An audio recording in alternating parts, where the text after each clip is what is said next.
Big ബോസിൻ്റെ live കണ്ടുകൊണ്ടിരിക്കുകയാണ്. അപ്പോൾ ഈ ലൈവ് കാണുമ്പോൾ ഇതാ ഇങ്ങോട്ട് നോക്കിക്കഴിഞ്ഞാൽ മനസ്സിലാവും ഇന്ന് രാവിലെ ഒരു 5:30 മുതൽ കാണാൻ തുടങ്ങുന്ന ഒരു ലൈവാണ്.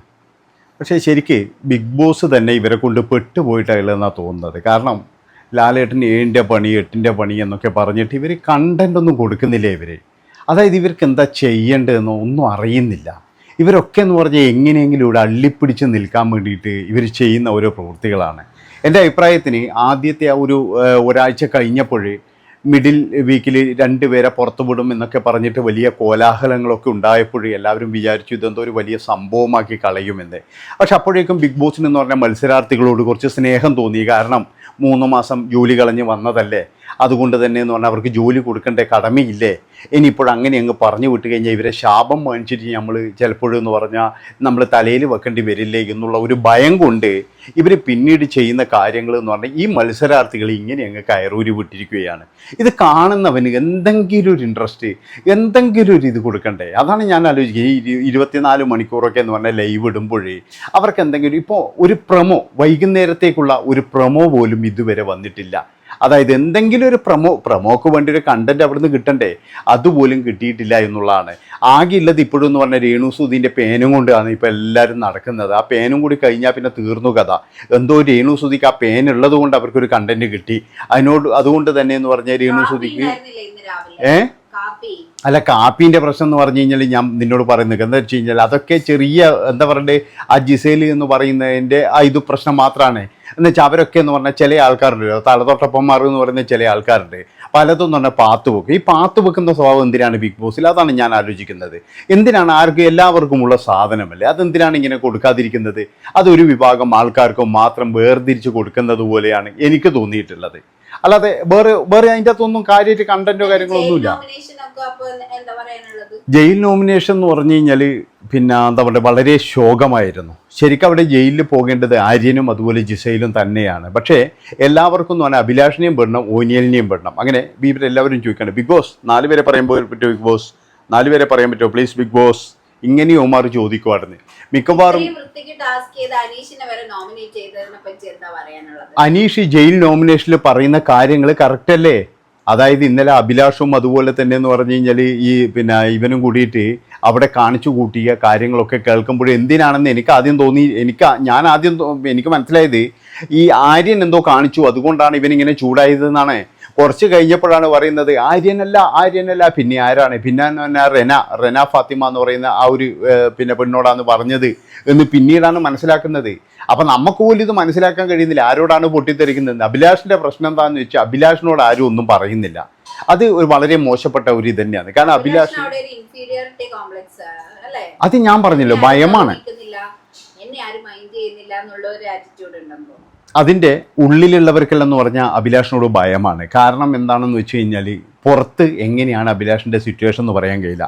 പ്രത്യേകിച്ച് എന്ന് പറഞ്ഞാൽ നമുക്ക് എല്ലാവർക്കും അറിയാമല്ലോ, ഇപ്പോൾ കാലിന് വയ്യാത്ത ഒരാൾ എന്ന് പറഞ്ഞു കഴിഞ്ഞാൽ അയാൾക്ക് ഭയങ്കരമായിട്ടുള്ള ഒരു സിമ്പതി കിട്ടും. ഇപ്പോൾ വർഷങ്ങൾക്ക് മുമ്പ് ആകാശദൂത് എന്ന് പറയുന്ന സിനിമ ഇറങ്ങിയപ്പോഴേ ആ സിനിമയിൽ എന്തായിരുന്നു ഹൈലൈറ്റ്? എല്ലാവരും കരഞ്ഞത് എന്തിനാണ്?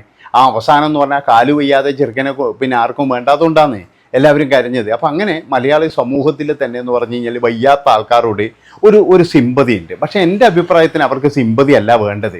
അവരെന്ന് പറയുന്നത് മറ്റുള്ളവരുമായിട്ട് പരിഗണിക്കുകയാണ് വേണ്ടത്. അല്ലാതെ അവർക്ക് സിമ്പതി, ഇപ്പോൾ ഞാൻ പറഞ്ഞില്ല, ഇപ്പം നമ്മൾ പിന്നെ ചില ആൾക്കാരൊക്കെ എന്ന് പറഞ്ഞാൽ അവർക്ക് കണ്ണ് കാണില്ല, അതുപോലെ തന്നെ എന്ന് പറഞ്ഞു കഴിഞ്ഞാൽ ഇപ്പോൾ 2 കൈയും ഇല്ലാതെ ആൾക്കാർ ഡ്രൈവ് ചെയ്യുന്നില്ലേ. ഇപ്പോൾ ലൈസൻസ് മേടിച്ചിട്ട് ഒരു പെൺകുട്ടിയില്ലേ ലൈസൻസ് വാങ്ങിച്ചിട്ടുണ്ട്.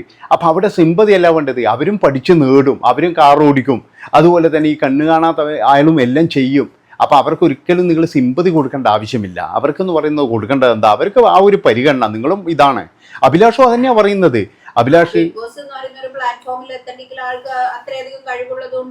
തീർച്ചയായിട്ടും. പക്ഷേ അതിൻ്റെ ഉള്ളിലുള്ളവർക്ക് പേടിയാണ്. അതായത് അഭിലാഷിന് എങ്ങനെ പറയാ, എന്തെങ്കിലും പറഞ്ഞു കഴിഞ്ഞാൽ പ്രേക്ഷകർ എല്ലാവരും കൂടി എന്നെ എടുത്ത് പൊങ്കാലി ഇടുമോ എന്നുള്ള ഒരു ഭയം ഓരോ മത്സരാർത്ഥിക്കും അവിടെ കൃത്യമായിട്ടുണ്ട്. അതാണ് രേണുസുധീൻ്റെ പേര് പറയുന്നത് എന്തിനാണെന്ന് വെച്ച് കഴിഞ്ഞാൽ അത് പിന്നെ എന്താ വെച്ചാൽ രേണുസുധിക്ക് കുറച്ച് ഫാൻ ബേസ് ഉണ്ട് എന്ന് അവർക്കറിയാം. അപ്പം അങ്ങനെ ആ ഫാൻ ബേസുകാർ എനിക്ക് വോട്ട് ചെയ്താലോ എന്നുള്ള ഒരു തെറ്റിദ്ധാരണ കൊണ്ടാണ്.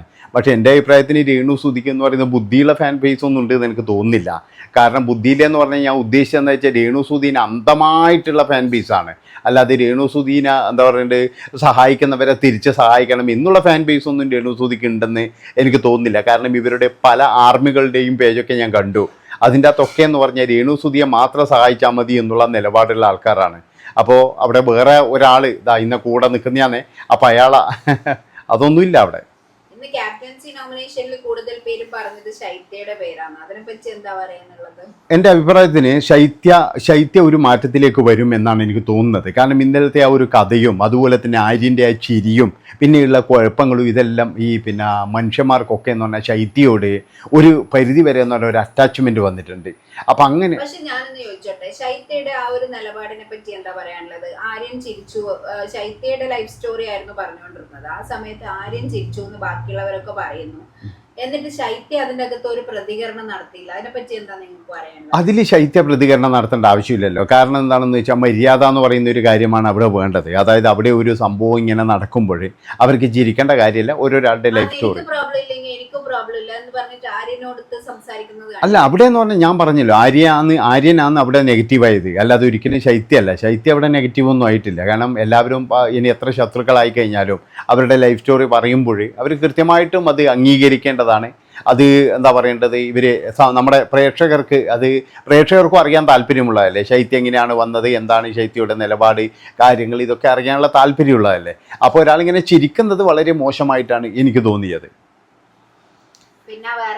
വേറെ ക്യാപ്റ്റൻസി തെരഞ്ഞെടുപ്പ് ഓനിയലിനെ പറ്റിയിട്ട് എന്ന് പറഞ്ഞാൽ ഓനിയൽ ഇപ്പോഴും ഒരു ഗതികെട്ട പട്ടം എന്ന് പറയുന്ന പോലെ ഇങ്ങനെ കറങ്ങി നടക്കുകയാണ്. കാരണം ഒന്നാമത് തന്നെ അയാളാരും പരിഗണിക്കുന്നില്ല, രണ്ടാമത് തന്നെ അയാളാരും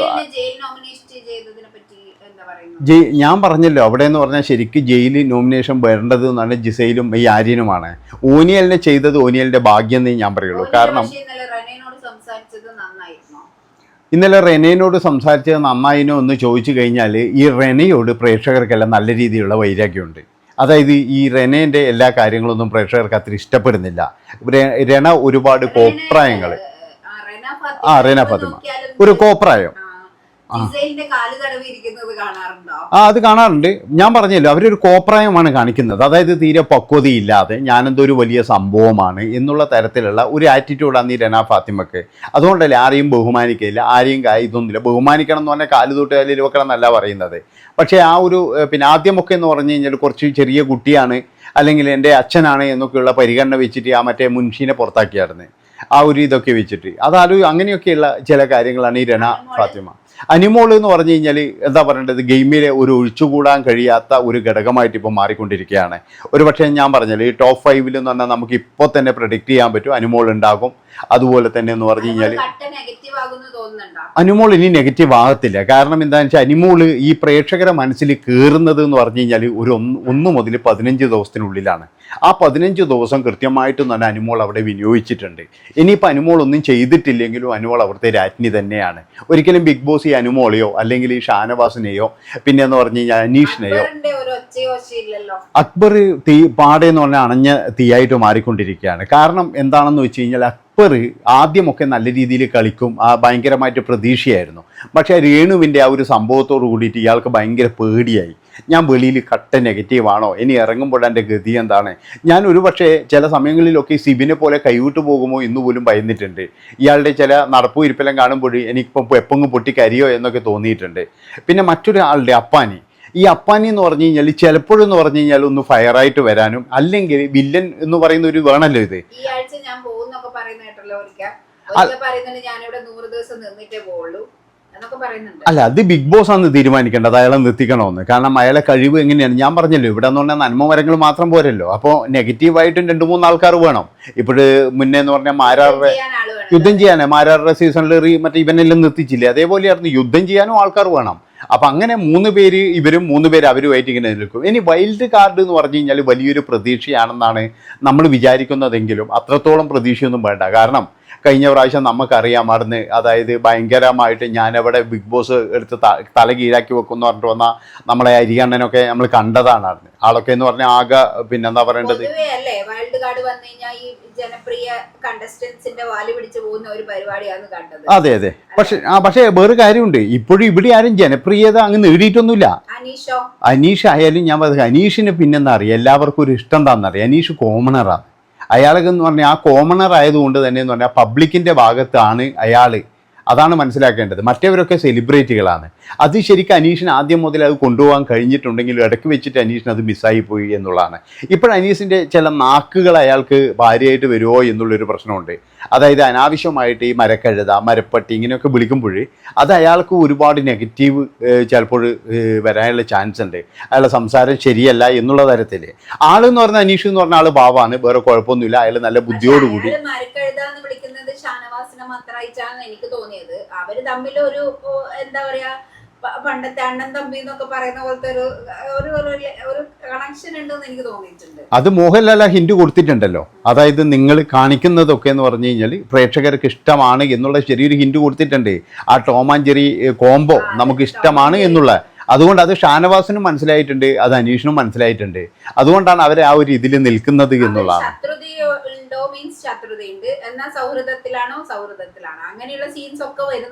അത് തന്നെയാണ് കാരണം. ഞാൻ പറഞ്ഞല്ലോ എന്താ വെച്ച് കഴിഞ്ഞാൽ എനിക്ക് ഇവർ ഈ കോംബോ കാണുമ്പോൾ പലപ്പോഴും എന്ന് പറഞ്ഞാൽ ഈ മാരാറും ശോഭയും കളിക്കുന്ന ഒരു ടോം ആൻഡ് ജെറി ഉണ്ട്. ആ ഒരു കോംബോ ആണ്. കാരണം ഈ ഷാനവാസ് ഇടയ്ക്കിടയ്ക്ക് പറയും ഈ അനീഷ് പാവാണ്, എന്താ വെച്ചാൽ അനീഷിന് വേറെ ഇതൊന്നും ഇല്ല എന്നൊക്കെ ഇടയ്ക്ക് പറയാറുണ്ട്. പക്ഷേ അനീഷിൻ്റെ വായിൽ നിന്ന് ഇതുവരെ അങ്ങനെയൊന്നും കേട്ടില്ല.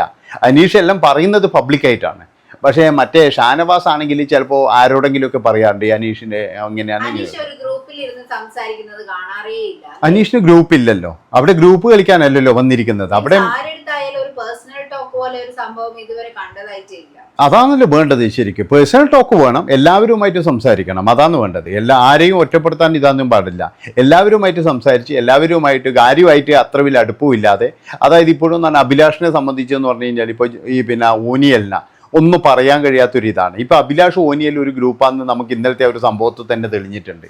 ആണ് അവർ രണ്ടുപേരും തന്നെ അതേ ഒരേ കാറ്റഗറിയിലാണ് പോകുന്നത്. അവർ രണ്ടുപേരും ഒരു എന്താ പറയുക ഒരു ഭയങ്കരമായിട്ടുള്ളൊരു ബോണ്ടിങ് ആണ്. പക്ഷെ അത് പ്രേക്ഷകർക്ക് ഇഷ്ടപ്പെടില്ല ആ ഒരു ബോണ്ടിങ്. കാരണം എന്താ, ഈ ഓനിയലിന് അത്രത്തോളം അങ്ങ് ഇഷ്ടപ്പെടാൻ ഇതുവരെ ഒന്നും ആയിട്ടില്ല. ഓനിയലിൻ്റെ ഇന്നലത്തെ സംസാരവും കാര്യങ്ങളൊക്കെ എന്ന് പറഞ്ഞൊരു അഹങ്കാരത്തിൻ്റെ ധ്വനിയുണ്ട്. അത് പ്രേക്ഷകർ പെട്ടെന്ന് തന്നെ മനസ്സിലാക്കും എന്നുള്ളതാണ്. ഈ അനുമോളെ സംബന്ധിച്ചാണ് അനുമോൾ എന്ത് പറഞ്ഞു കഴിഞ്ഞാലും അനുമോൾക്ക് ആ ഒരു എന്താ പറയേണ്ടത് കാര്യങ്ങളൊക്കെ അവിടെ കഴിഞ്ഞു കഴിഞ്ഞാലും പിന്നെ അത് കൃത്യമായിട്ട് നിലപാടിലൂടെ കൊണ്ടുപോകാനുള്ള ഒരു കഴിവ് അനുമോൾക്കുണ്ട്. അത് അനുമോൾ വന്ന ആ സംഭവമാണ്. ഇത്രയും ആൾക്കാരുടെ കൂടെ നിന്ന് സ്റ്റാർ മാജിക് പോലെയുള്ള ഒരു ഫ്ലോറിന്ന് വന്നതുകൊണ്ട് കട്ടക്ക് പിടിച്ചു നിൽക്കാൻ പറ്റും. അതാണ് അതിൻ്റെ ഒരു പ്രത്യേകത എന്ന് പറയുന്നത്. അപ്പോൾ അത് ഇത്രയേ ഉള്ളൂ. ഇനി അടുത്ത ഒരു റിവ്യൂമായിട്ട് വരാം. ഇപ്പോൾ നിങ്ങൾ കണ്ടുവരിക ബിഗ് ബോസ് ലൈവ് റിവ്യൂ ആണ്. ഞാനിപ്പോഴിങ്ങനെ ലൈവ് കണ്ടുകൊണ്ടേയിരിക്കുകയാണ്, കണ്ടുകൊണ്ടേയിരിക്കുന്നത്. നന്ദി, നമസ്കാരം.